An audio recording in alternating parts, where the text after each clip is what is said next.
El elevado coste de la electricidad tiene un impacto directo sobre los costes de producción en Promax.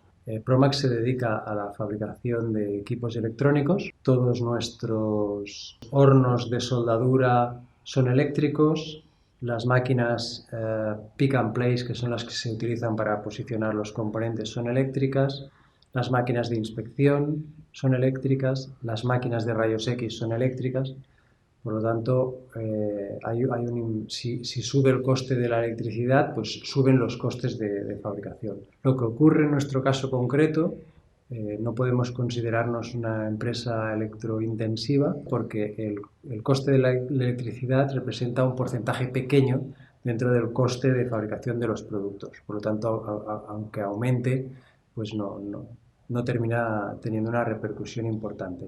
Lo que sí tiene un impacto muy importante en nuestra fabricación es la subida del coste y la falta de suministro de materias primas. En nuestro caso, como industria electrónica, las materias primas son los componentes electrónicos. Ya desde antes de la pandemia hay una situación en la que la demanda de electrónica está creciendo mucho en todo el mundo. Después, con la pandemia, hay una alteración entre el equilibrio oferta y demanda porque las empresas entran en confinamiento, pero inmediatamente después se dispara la demanda de equipos para videoconferencia, videoconsolas.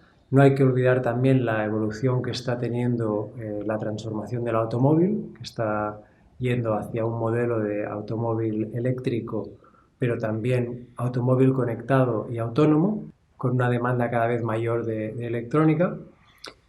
Y en esta situación hay muchos fabricantes de chips, sobre todo algunos tipos en particular, como pueden ser memorias, microprocesadores o dispositivos lógicos programables, que tienen muchos más pedidos que capacidad de producción.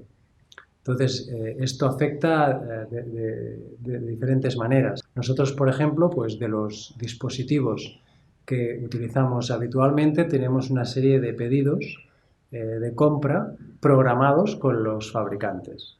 Sabemos que si cada mes necesitamos 200 unidades de una determinada pieza, tenemos un plan de entregas previsto para ellas, ¿no? Lo que está ocurriendo es que los fabricantes van acumulando pedidos hasta que llega un momento en el que se dan cuenta que no van a poder suministrar los pedidos a los que se habían comprometido. Y entonces lo notifican. En ese momento, nosotros lo que sabemos es que a lo mejor 200 unidades de un dispositivo que estábamos esperando para recibir de inmediato, no los vamos a recibir, los vamos a recibir en una fecha posterior. En un primer momento vamos al mercado general a buscar posibles stocks que hubiera disponibles de esta pieza, o bien en distribuidores, o bien otros fabricantes que utilizaran los mismos dispositivos y que ahora mismo ya no los utilizan.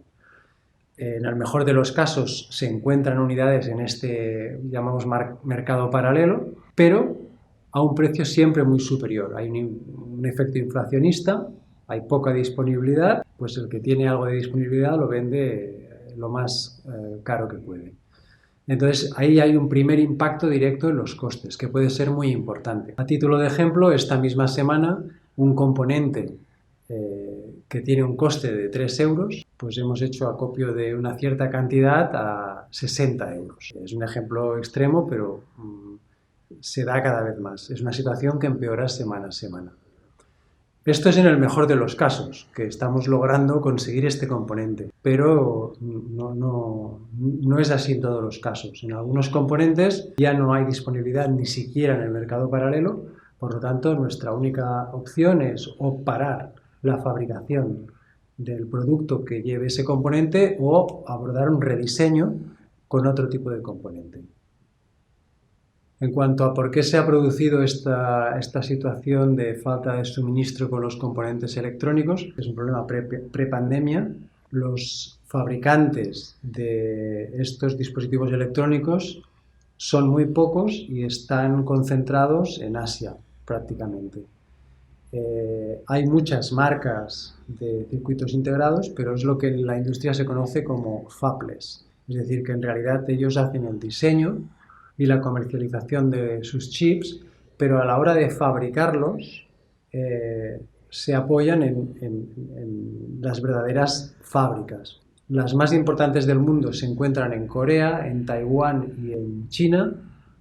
Las dos más importantes son Samsung, coreana, y TSMC en Taiwán. Estas fábricas de chips reales son demasiado pocas y están concentradas en una área geográfica muy concreta. Muy probablemente tendríamos que volver a poner en valor la proximidad y no hacer que el coste sea el único argumento a tener en cuenta a la hora de tomar decisiones sobre dónde se instala una fábrica.